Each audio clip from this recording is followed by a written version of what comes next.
without being tribalist. But I'm being clear. Akekho wazi ukuthi mina ngumZulu. Akekho ongathi uthi amaZulu angamandla kulelizwe. Futhi in these past months kulonyaka nje niwabonile amandla amaZulu ukuthi amaZulu akudlalelwa kuwa lokudlala.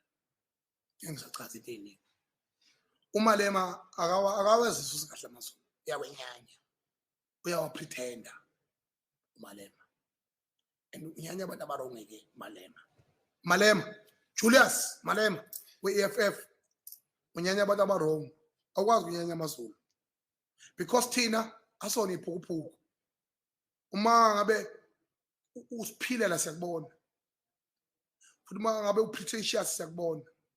Uyasibekezelela ngoba sipowerful. But you don't feel us. We can see you and you can sense you. Therefore, khohlwa baba, khohlwa. Ngeke usiphathe lelizwe. Ngaphandlwe kwevoti lomZulu, ngaphandlwe kwevoti ohluphekayo. 2, there is no leader in this country who can lead this country without ivoti lomZulu nevoti lomuntu ohluphekayo. There is no way. AmaZulu, we are the majority. Without being tribalist, we are the majority and we are united. When we say east, we go east. Malema wrong. And Osibili, we dictate. You have been compromised by the African National Congress as an expeller. You have to sell a car for 5 years. And then you form EFF. More formation EFF, why formation with an attitude.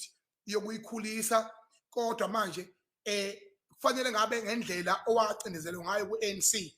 Funa ngabe wena une-youth structure ekhona e-existayo njengamanje oyibonayo ukuthi one mistake to the existing cabinet ye-EFF nakanjani izothatha over young leaders who have been profiled